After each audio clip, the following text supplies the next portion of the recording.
sore ini bisa bermanfaat untuk kita semua. Amin. Amin.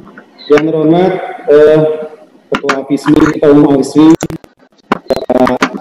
Dr. beserta para pengurus DPP. Yang saya hormati seluruh Ketua DPW AFISMI dari Sabang sampai Merauke serta pengurusnya tentunya, dan tidak lupa seluruh anggota AFISMI yang saya cintai. Mohon maaf saya menggunakan masker karena memang saya masih di rumah sakit ini belum pulang. Jadi kalau pulang saya takut kalau di sana nggak ada sinyal. Untuk rumah saya di desa. Baik, sebelum saya menyampaikan materi, mungkin saya sedikit akan cerita flashback begitu ya. Jadi saya nanti akan presentasi mengenai materi saya.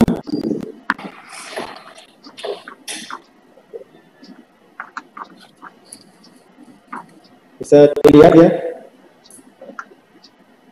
Belum. Oke, siap.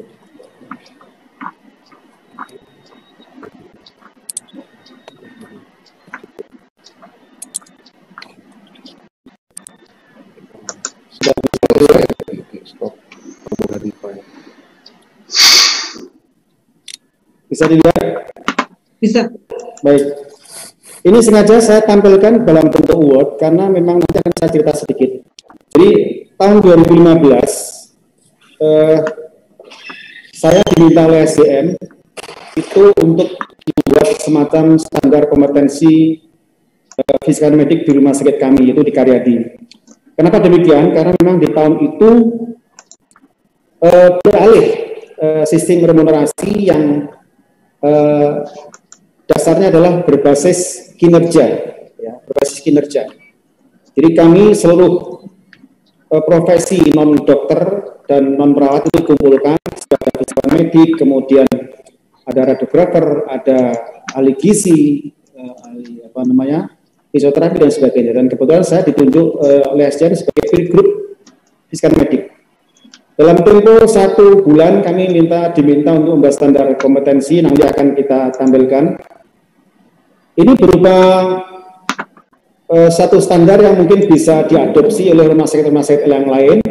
Ini bisa dijadikan semacam template begitu, dan nanti mungkin mohon masukan dari DPP supaya apa yang saya buat ini bisa lebih sempurna lagi, Pak Sudi. Karena memang ini itu kami membuatnya secara dadakan begitu, namun sampai sekarang itu masih dipakai oleh rumah sakit kami. Nah, ini sudah saya buat seperti ini ya, ada pendahuluan, ada tugas pokok, jenjang jabatan kompetensi, ada pengukuran kompetensi, ya ada evaluasi kompetensi seperti itu. Nanti mungkin kita bicara mengenai kompetensi.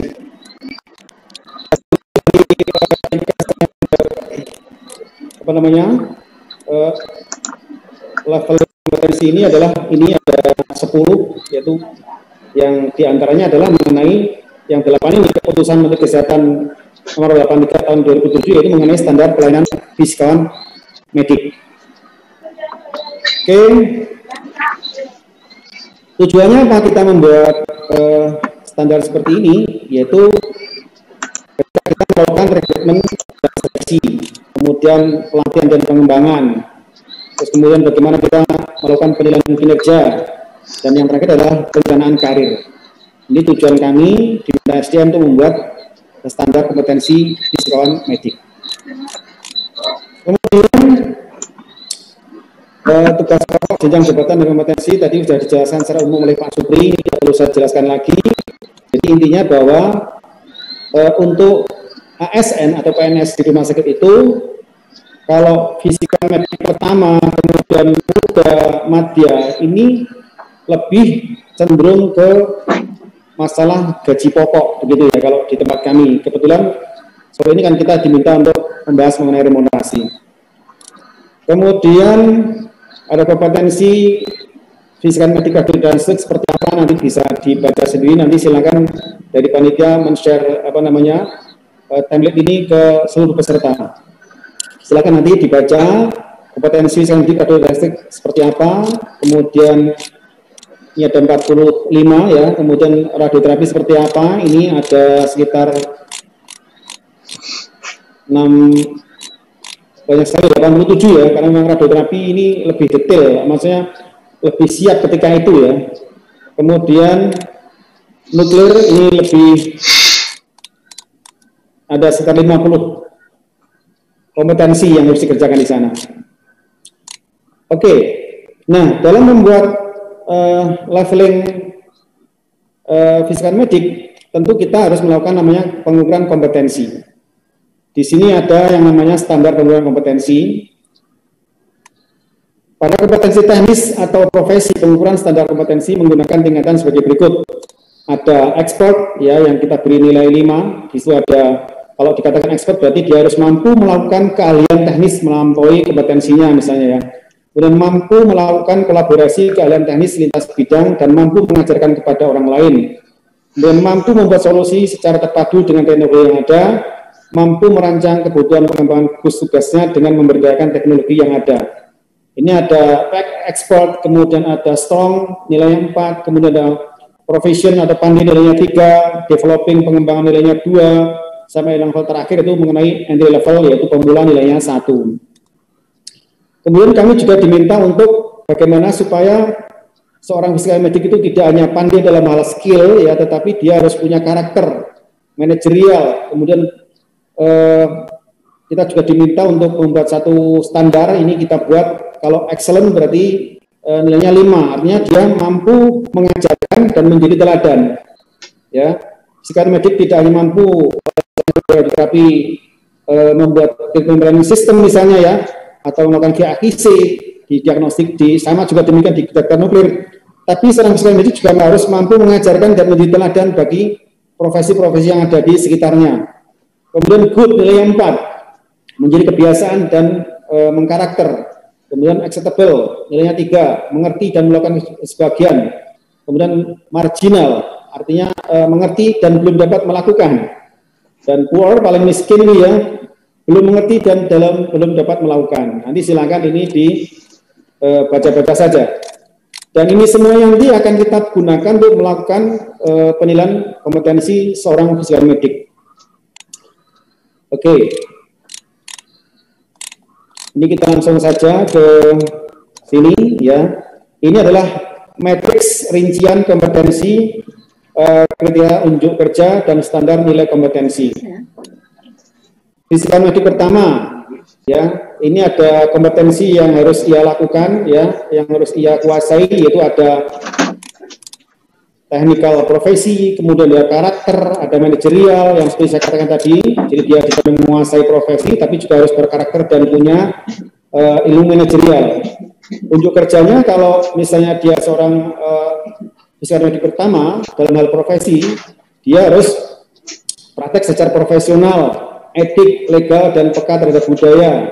Kemudian pemberian pelayanan physical medik pertama dan manajemen radiologi. Dan yang ketiga adalah pengembangan profesional, seperti itu.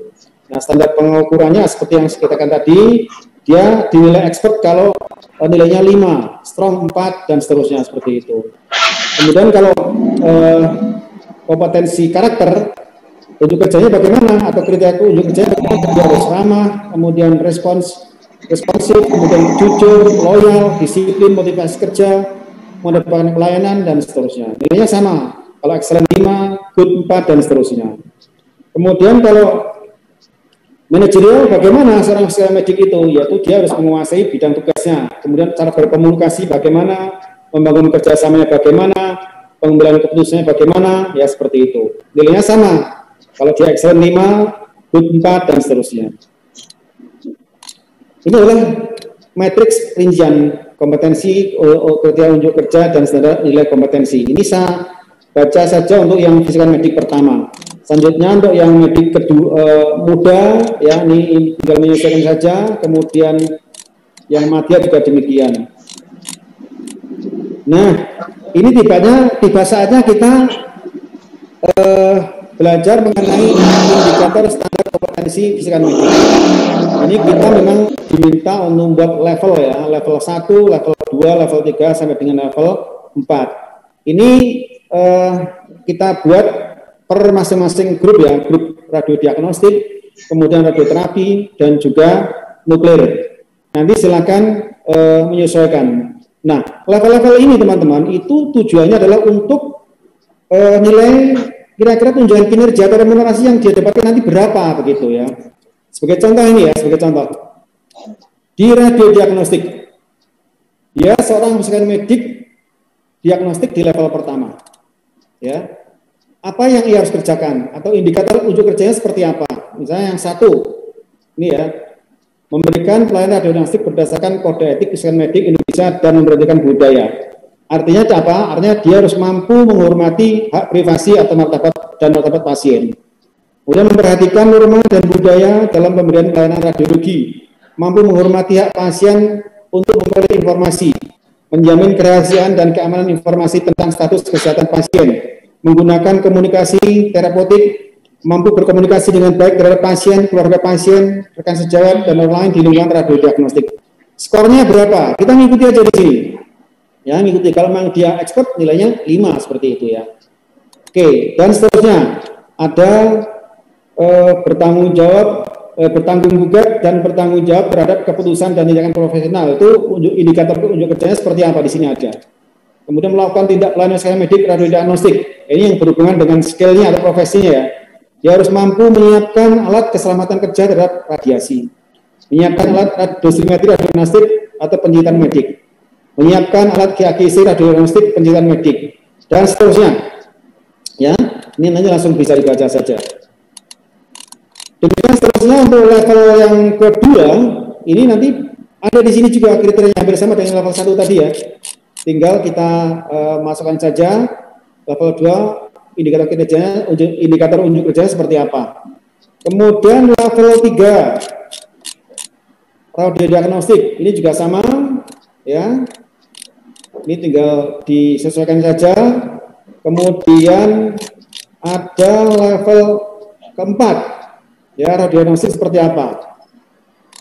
Demikian seterusnya untuk yang radioterapi juga sama. Ada level 1, isinya sini sudah ada lengkap semuanya, ya. Kemudian di antara saja misalnya kalau radioterapi level 1 ya, ini dia harus mampu menyiapkan alat-alat keselamatan kerja terhadap radiasi, menyiapkan alat dosimetri, menyiapkan alat GAGC, melaksanakan survei radiasi lapangan, kecelakaan radiasi, dan seterusnya. Di sini bisa dibaca. Kemudian level 2 ya, terusnya level 3 ya, kemudian level 4 radioterapi. Kemudian seterusnya ini ada level 1 juga sampai dengan 4 untuk yang nuklir, kedokteran nuklir. Nah seperti ini nanti bisa dibaca. Di antaranya kalau nuklir level 1 ya dia harus bisa misalnya ini menyiapkan alat keselamatan kerja terhadap radiasi, menyiapkan alat dosimetri kedokteran nuklir, menyiapkan alat GAGC diagnostik, pencitraan kedokteran nuklir, dan seterusnya. Oke, ini adalah tabel kompetensi medik kedokteran nuklir level 2 ya. Terusnya nanti level 3 dan yang terakhir adalah level 4. Kemudian ini adalah kompetensi keterampilan karakter, ada keramahan, ada responsiveness, kemudian ada kejujuran, kedisiplinan ya. Ini adalah kriteria-kriteria yang harus kita gunakan ketika kita akan nanti menilai seseorang itu pantasnya di level berapa sih gitu. Oke, ini adalah standar kompetensi secara teknis yang bisa kita jadikan rujukan. Kalau diagnostik level 1 itu kriterianya seperti ini ya. Kemudian level 2 seperti ini, level 3 seperti ini ya, level 4 seperti ini. Kemudian demikian pula untuk radioterapi ada semuanya, dokter nuklir juga ada semuanya. Nah, ketika kita sudah membuat acuan tadi, tentu kita akan melakukan evaluasi kompetensi terhadap psikiater medik yang masuk di tempat kita atau masuk kerja di rumah sakit kita. Yang kita lakukan adalah pertama, ya, kita akan melakukan penilaian terhadap pegawai tersebut. Kira-kira si anak tersebut itu masuk di level berapa, begitu. Prosedurnya, pegawai yang akan dievaluasi melakukan kegiatan sesuai dengan kompetensinya, ya. Kemudian pejabat penilaian mempersiapkan format evaluasi, pejabat evaluasi melakukan observasi dan membandingkan dengan format evaluasi, pejabat evaluasi melakukan rekapitulasi terhadap hasil penilaian, kemudian pejabat evaluasi memberikan umpan balik hasil penilaian kepada pegawai yang dievaluasi, dan seterusnya sampai di poin ke-10 ini, direktur terkait menandatangani surat keputusan, ya, sampai nanti terbit bahwa si A ini nilai levelnya ada di level kesekian, begitu. Nah, ini adalah contoh formulir, nanti bisa digunakan teman-teman kalau seandainya misalnya mau melakukan penilaian terhadap leveling seorang fisikawan medik. Ini misalnya saja misalnya fisikawan medik level 1, ya, ini formulirnya seperti ini, ya. Expert nilainya 5, seperti yang kita jelaskan, strong 4 dan seterusnya. Yang kita nilai adalah misalnya kalau dia itu ahli, ya, nilainya 5 dan seterusnya seperti itu.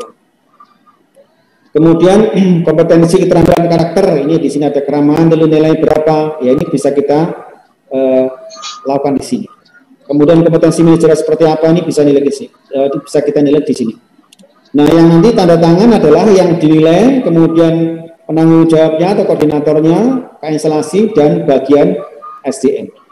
Nah, kemudian keputusan ini kita berikan ke direktur, ya, untuk nanti terbitkan level berapa dia itu pantas untuk menduduki level itu. Nah, teman-teman, kalau berbicara level ini kan tentu berbicara juga tentang apa yang ia dapatkan di rumah sakit, gitu ya. Karena kita tahu bahwa kalau rumah sakit itu sudah menggunakan remunerasi itu berbasis kinerja, maka ijazah ataupun apa namanya level fisikawan medik itu sangat berpengaruh. Nah, ini coba akan kita bahas mengenai kaitannya dengan remunerasi.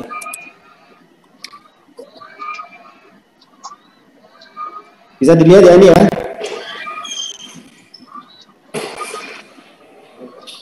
Belum ganti Pak Wardi ganti file ya? Oh iya, stop dulu.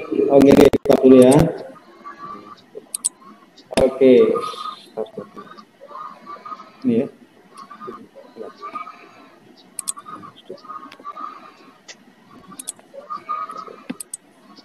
Oke. Nah,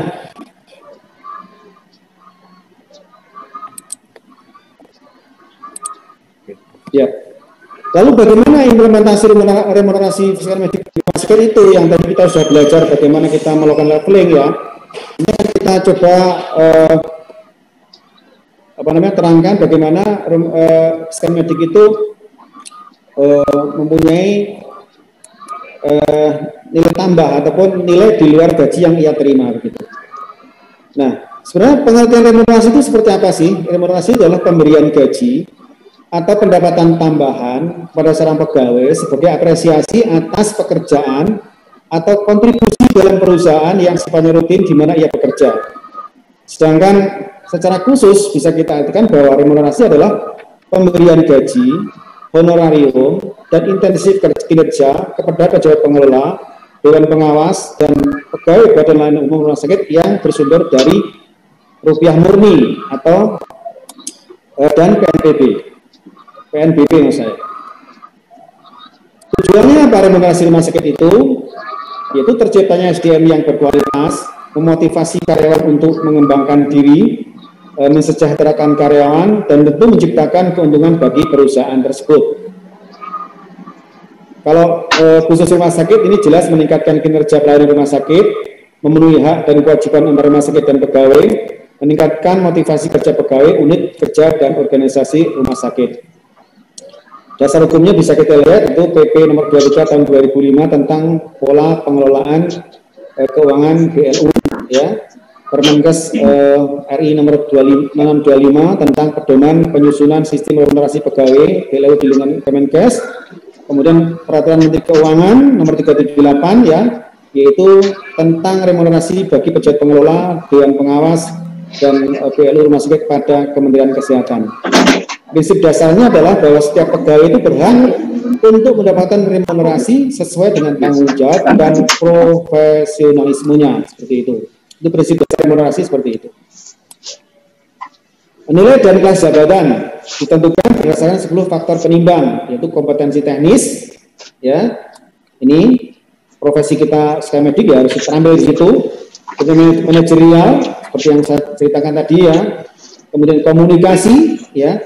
Kemudian analisis lingkungan pekerjaan, pedoman keputusan, kondisi kerja, wewenang atau kebebasan bertindak, tanggung jawab harta, peran jabatan, dan probabilitas risiko.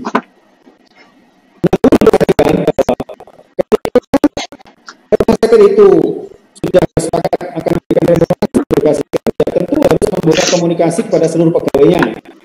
Tidak ada penilaian pegawai selama penilaiannya kinerjanya baik. Ya. Rata, maksudnya nilai minimum dan maksimum penerimaan per bulan sebelum diberlakukan remunerasi dijadikan referensi.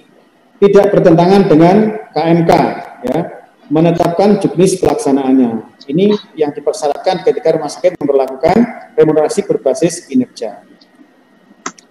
Ini sebagai flashback ya, bahwa sebelum tahun 2013 itu remunerasi itu dasarnya adalah jasa medik berbasis aktivitas klinis ya. Kemudian transisi di 2014 remunerasi itu berasal dari jasa pelayanan berbasis inasibisis. Kemudian tahun 2015 sampai sekarang itu remunerasi berbasis murni kinerja. Nah, lalu bagaimana besaran dana remunerasi itu? Besaran dana remunerasi yang bersumber dari PNBP tidak melebihi 40% dari target penerimaan yang tertera pada DIPA tahun berjalan dikurangi honorarium, dewas, gaji dan PNS, uang makan dan asuransi.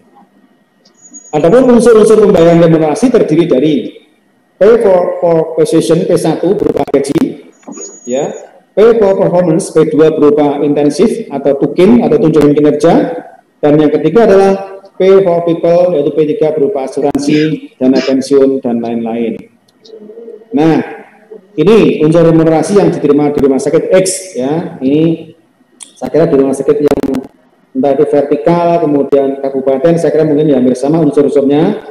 Jadi terdiri dari tiga ini teman-teman. Remunerasi itu ada P1 berupa gaji pokok, tunjangan suami istri, anak ya, tunjangan beras, gaji ke-13, tunjangan umum dan fungsional, tunjangan struktural PNS, tunjangan fasilitas, tunjangan radiasi, ini masuk ke P1.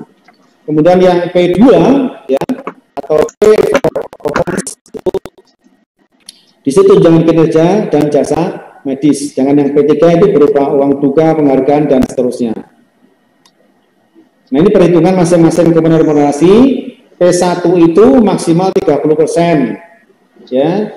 Dari mana? Dari job value dikalikan poin indeks rupiah. Kemudian P2 itu berupa indeks kinerja internal individu atau IKI dikalikan IKU dikalikan 7% dari alokasi anggaran. Kemudian yang P3 itu 10-15% dari alokasi anggaran remunerasi. Itu perhitungan masing-masing komponen remunerasi. Nah, lalu bagaimana pengertian gaji? Gaji PNS dari rupiah murni atau MM, gaji non-PNS dari PNBP ditambah pay for position P1 dari PNBP. Kemudian P1 dihitung 30% dari total dana remunerasi dikalikan nilai jabatan masing-masing dikalikan poin indeks rupiah atau P. Sedangkan P dihitung dari total dana remunerasi dibagi total nilai jabatan seluruh pegawai. Nah, untuk mencapai indikator individu atau IKI, pegawai yang kurang dari 20% tidak mendapatkan P1 maupun intensif. Nanti saya terangkan untuk masalah IKI nanti ya. Nah, kalau misalnya ada pegawai rangkap jabatan bagaimana ini? Rangkap jabatan antara jabatan fungsional dengan jabatan manajerial, misalnya saja strategik leader ya, ada kabak, ada instalasi, ada komite, ada koordinator penjab dan lain. Pegawai yang bersangkutan hanya mendapatkan P1 yang lebih tinggi. Dia memilih mana kan begitu ya. Kemudian mendapatkan insentif atau P2 tadi atau tunjangan kinerja struktural dan fungsional dengan masing-masing target kinerja yang sama dengan pejabat struktural dan fungsional yang lainnya. Nah, intensif atau tunjangan kinerja yang P2 tadi diberikan sesuai dengan hasil capaian kinerja atau IKI dan IKU pada jabatan struktural, dan P2 dengan pencapaian IKI pada jabatan fungsional. Oke, penilaian kinerja seorang pegawai atau asisten medik itu berdasarkan pencapaian kinerja yang disepakati, ya. Ada dokumen pendukung terdiri dari aspek kuantitas, kualitas, dan perilaku. Dan terakhir adalah hasil perhitungan penilaian kinerja menjadi indikator kinerja individu atau IKI. Ini adalah aspek dan bobot penilaian kinerja individu. Ya, ada aspeknya, misalnya sasaran kinerja itu kuantitas dan kualitas, yaitu nilainya adalah 70%, perilaku itu nilainya 30%, perilaku ini terdiri dari keberadaan, ya, 15%, maksudnya absensi ini, ya, kehadiran, kemudian kehandalan 3%, kerjasama 3%, inisiatif 3%, kepatuhan terhadap peraturan 3%, sikap perilaku 3%. Ini coba akan kita contohkan, ya, di tempat kami yang mungkin nanti bisa diadopsi di tempat yang lain.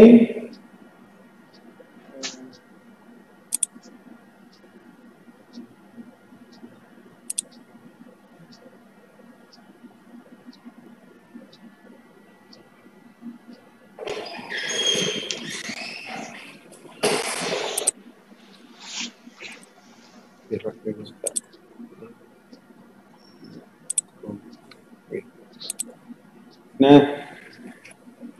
oke, ini adalah untuk bisa mendapatkan nilai indeks kinerja individu, seorang asisten medik harus mempunyai yang namanya rekapitulasi kegiatan harian asisten medik. Contohnya di Karya D, ya.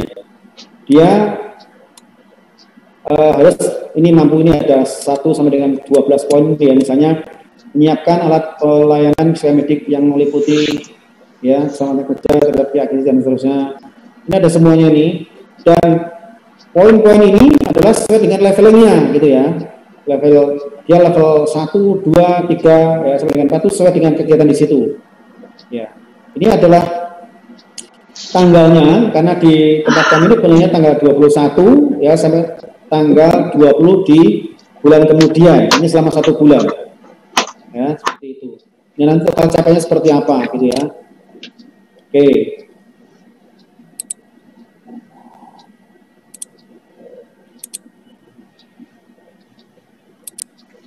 Selasa ya? Nah, Selasa. Siap. Oh. Alah, siapa? Siapa?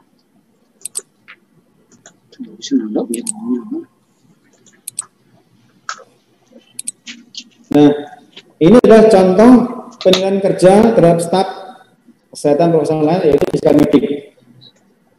Berdasarkan kegiatan-kegiatan tadi, akhirnya kita bisa mendapatkan penilaian, ya. Jadi targetnya yang tadi saya katakan bahwa untuk kuantitas dan kualitas itu nilainya adalah 70%, itu terdiri dari kegiatan itu 40%, yaitu berupa jumlah pelayanan asisten medik dengan sistem scoring itu 40%, targetnya adalah 528. 528 itu dari mana? 528 itu hasil kesepakatan antara kita dengan SDM, ya, berdasarkan dari capaian kinerja yang rutin dilakukan mereka itu. Nah, ternyata di bulan ini yang targetnya 528, dia dapatnya 424, ya, persen ternyata, ya. Sementara bobotnya 50%, sehingga hasil kinerjanya itu adalah 32%. Kemudian untuk kualitas itu dari 30% terdiri apa saja, yaitu ketepatan pelayanan asisten medik pada pasien yang dilakukan tindakan. Ini definisi operasionalnya yang dengan jumlah tindakan asisten medik yang tepat dibagi total dengan tindakan pelayanan asisten medik, ya. Ini targetnya 90%, dia pencapaiannya 90%, bobotnya 50%, nilainya 15. Kemudian kualitas yang kedua adalah komplain tertulis dari pasien atau keluarga pasien. Ya, kalau misalnya nanti tidak ada komplain, nilainya 100. Kalau misalnya ada komplain 1 sampai dengan 3, 50%. Kalau ada komplain lebih dari 3, nilainya 20%. Targetnya adalah tidak ada komplain, ya, yaitu 100%.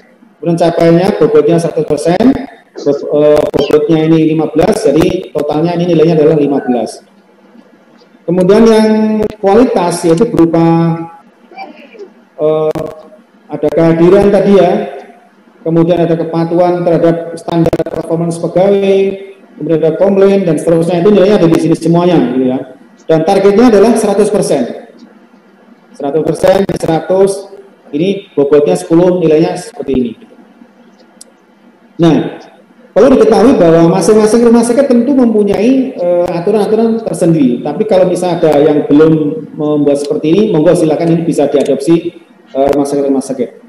Dan yang perlu diperhatikan dari nilai total capaian kinerja individu ini adalah di sini. Ini nilainya totalnya 92%, seperti yang saya katakan tadi ya. Kalau kurang dari 90%, maka dia remonya tidak bisa didapatkan 100%, seperti itu ya. Tapi kalau misalnya sampai lebih dari 105, nilainya akan lebih, seperti itu. Nah, ini adalah contoh bagaimana supaya psikiater medik itu betul-betul dihargai dari sisi kinerja. Ya, mungkin untuk materi saya ini cukup, nanti bisa dilanjutkan dengan diskusi. Jadi intinya bahwa ketika rumah sakit itu sudah memberlakukan remunerasi berbasis kinerja, maka hal-hal yang berhubungan kinerja itu sangat kita nilai. Jadi kalau misalnya fisikawan medik itu sudah lama bekerja di radioterapi misalnya, itu belum tentu nanti nilai kinerja, remunerasinya itu lebih tinggi dari yang barusan masuk gitu. Kalau seandainya dia barusan masuk misalnya, tapi dia punya kemampuan lebih ya, sehingga dia mampu kita masukkan ke level 3 mungkin ya, itu tentu nilainya akan lebih tinggi. Uang yang ia terima itu lebih tinggi dibandingkan dengan seseorang psikiater medik yang sudah lama bekerja, tapi dia levelnya masih di level 2 seperti itu. Jadi ini jadi perhatian kita bersama, bahwa rumah sakit berusaha bagaimana membuat adil dalam hal pembagian tunjangan kinerja. Demikian yang bisa saya sampaikan di sore ini. Terima kasih. Nanti hal yang bisa kita diskusikan bisa kita diskusikan di waktu berikutnya. Demikian, terima kasih. Assalamualaikum warahmatullahi wabarakatuh.